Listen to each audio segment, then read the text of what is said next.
बंधुओं एवं श्रद्धाशील बहन, आज भारतवर्ष में आचार्य सम्राट डॉक्टर श्री शिव मुनि जी महाराज का मंगलमय जन्म महोत्सव मनाया जा रहा है। डॉक्टर शिव मुनि जी मेरे अपने व्यक्ति रूप में बचपन के साथी है। बचपन से अर्थ साधु जीवन के कुछ प्रारंभिक समय के समझे, उनके साथ में मेरा बहुत गहरा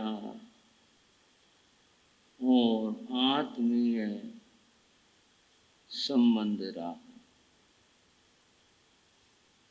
ऐसे जो परम मित्र हैं, भला जब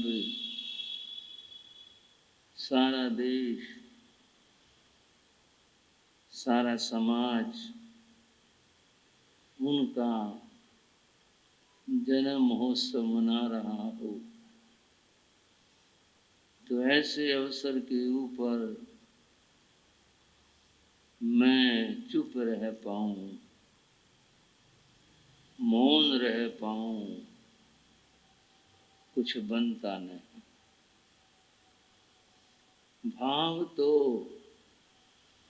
सभी के मन में उत्पन्न होते हैं। मेरे मन के भी भाव हैं कि आज कुछ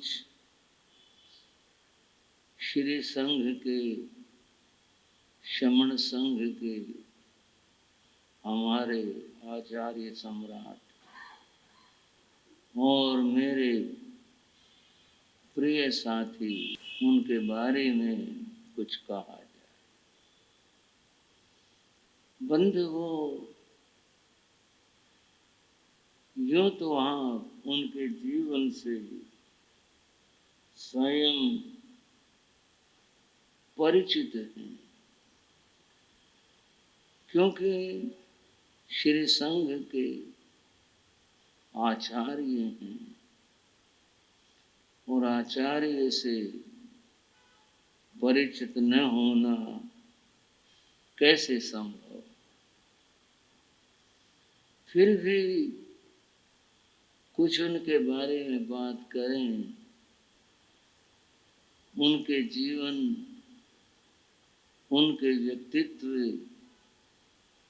और उनके कार्यों के संबंध में कुछ बातें चर्चा करने का और समझने का ये एक अच्छा अवसर। बंधुओं, आचार्य जिनको हम सभी आचार्य सम्राट कहते हैं, आचार्य सम्राट डॉक्टर शिव मुनि जी का जन्म मलौट मंडी में हुआ। वैसे तो ये इलाका पंजाब का है, शायद मेरा ख्याल है वर्तमान में ये हरियाणा में आता है, शायद मंगल देश हरियाणा का हिस्सा है, उसमें आता है। मलौट मंडी कोई बहुत बड़ा शहर या क्षेत्र नहीं है, सामान्य नगर है। मुलौट मंडी में जैन परिवार रहते हैं, स्थानक है, श्रद्धावान क्षेत्र है। संत साधुओं का मुलौट मंडी में आगमन चातुर्मास आदि होते रहते। मुलौट मंडी में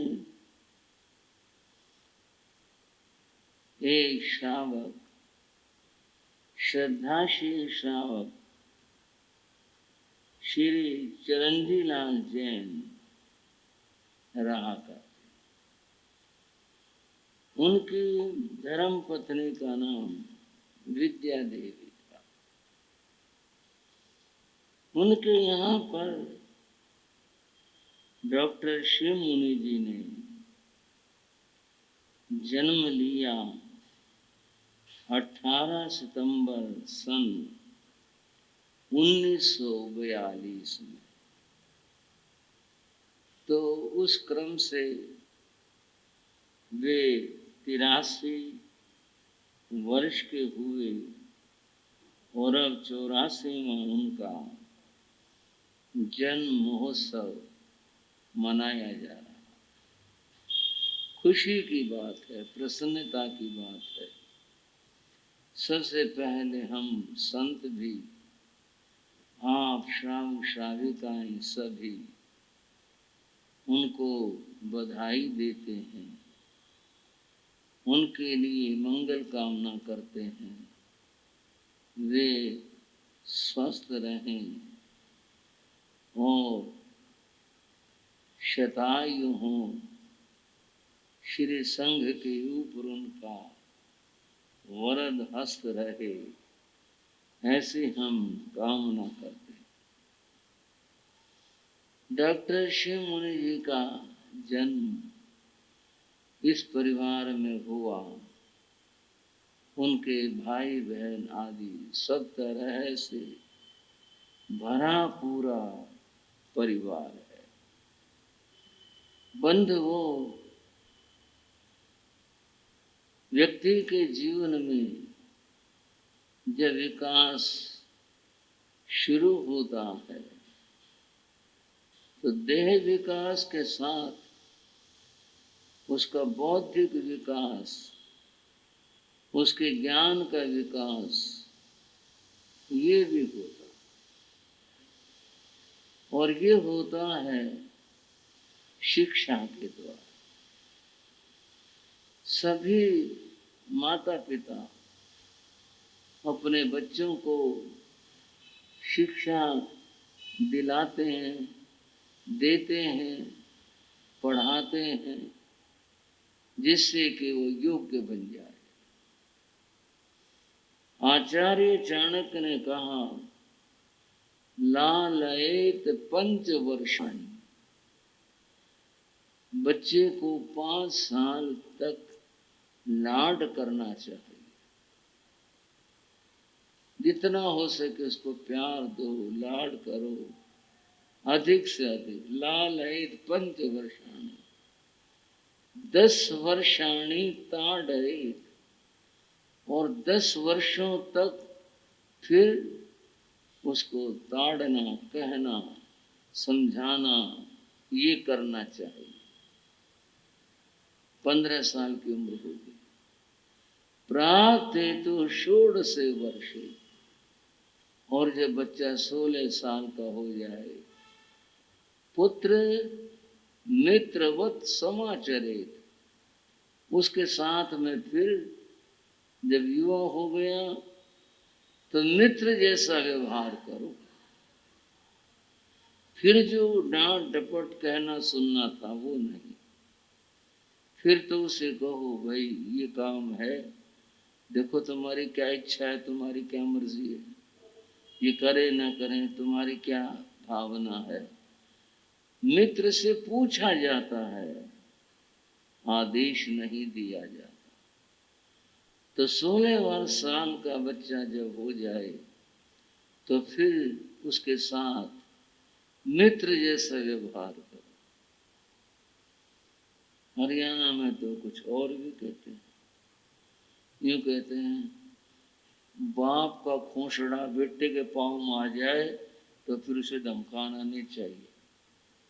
यानी इतना बड़ा हो जाए कि पिता की जूती बेटे के पाँव में आ जाए, फिर तो बस मित्र जैसा व्यवहार करो उसके साथ में। ये हरियाणा की कहावत है। मैं ये कह रहा था, हर माता पिता अपने बच्चे को पढ़ाने की बात सोचता है। एक और बात कही गई, माता वैरी पिता शत्रु। वो माँ अपने बच्चे की वैरी है और पिता उसका शत्रु है। ये न बालों ने पाठित है, जिन्होंने अपने बच्चे को नहीं पढ़ाया उसके दुश्मन है। वो लाड़ लाड़ में अगर किसी ने उसका जीवन खो दिया तो बंद हो, उसका जीवन बिगड़ जाएगा। बात हम श्री शिव मुनि जी की कह रहे थे। इनके माता पिता ने, इनका नाम शिव कुमार ही था प्रारंभ से। शिव कुमार को पढ़ाने का सुंदर प्रयत्न किया, यानी अच्छे से पढ़ाया। एक और बात भी होती है, वो यह है कि जब व्यक्ति में अपनी रुचि और लगन हो तब पढ़ पाता, जबरदस्ती तो नहीं हो पाती।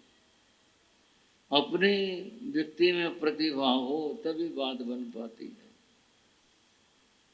इनमें प्रतिभा थी, माता पिता की प्रेरणा थी, संयोग थे सभी, तो पढ़ते गए। एमए किया और पढ़ाई, सब आंकड़े तो मेरे ख्याल में नहीं हैं, लेकिन भरपूर पढ़ाई की। और इतना ही नहीं, पढ़ने के संदर्भ में ये विदेशों में भी गए, अनेक देशों की इन्होंने यात्रा की।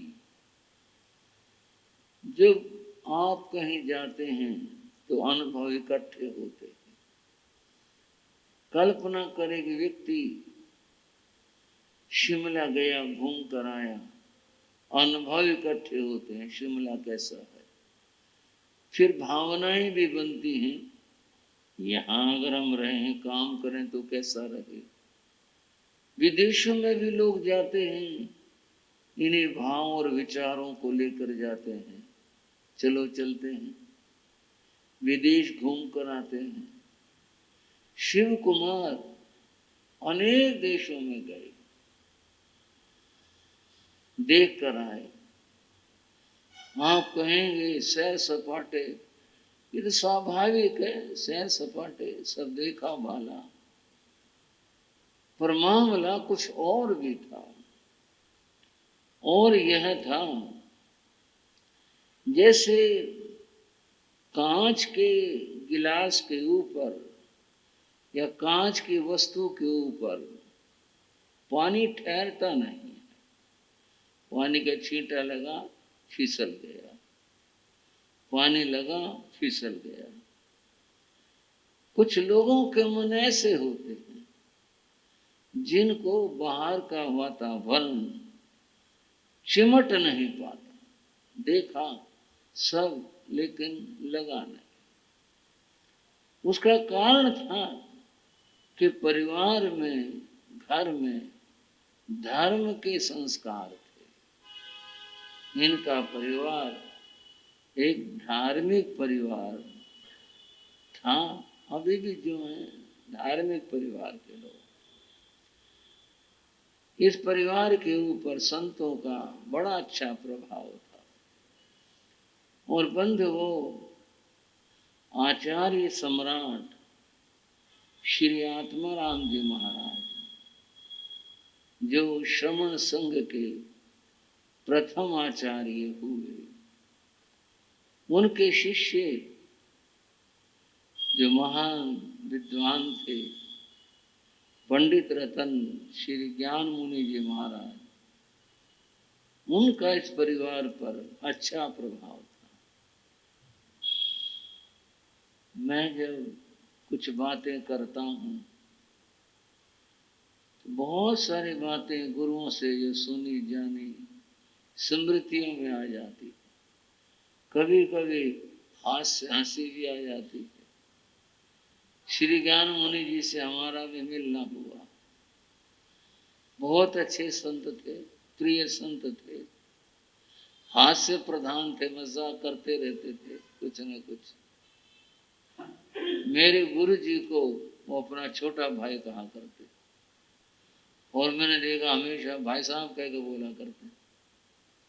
आपसे प्रेम रहा होगा। और गुरु महाराज योगीराज जी वे ज्ञान मुनि जी का बड़ा मजाक सा करते रहते थे, और मुझे बोलने में अजीब लग रहा, आपको सुनने में अजीब लगेगा, परंतु ये खुद श्री ज्ञान मुनि जी महाराज ने लिखा है एक लेख के अंदर। बोले योगीराज जी मेरे को मोटेराम शास्त्री कहा करते। बोले मेरे को बड़ी हंसी आती थी, और मैं उनके नजदीक को, वो लंबे छोटे थे योगीराज जी, उनकी तुलना में छोटा था, मैं जाकर चिपट जाता। बोले वे आगे मोटेराम शास्त्री, और मैं हंस पड़ता। प्यार था, ये सब संतों में बड़ा प्यार था। आज के जमाने की जब बातें करते हैं, कुछ हालात देखते हैं, फिर वो आलोचना का विषय हो जाएगा, उसकी तो चर्चा क्या करनी। संतों का पास न रुकना, न ठहरना, व्यवहार न करना, बंद व्यवहार न होना, ये आज के ज़माने की बात है। कि वो ज़माना था कि जहाँ पर इतना परस्पर में मिल करके आनंद होता था कि संत या मजाल कोई किधर से निकल जाए, कोई संत तो मिल के चलेंगे, थे चक्कर लगे थे कुछ लगे, संतों में परस्पर में प्यार होता था।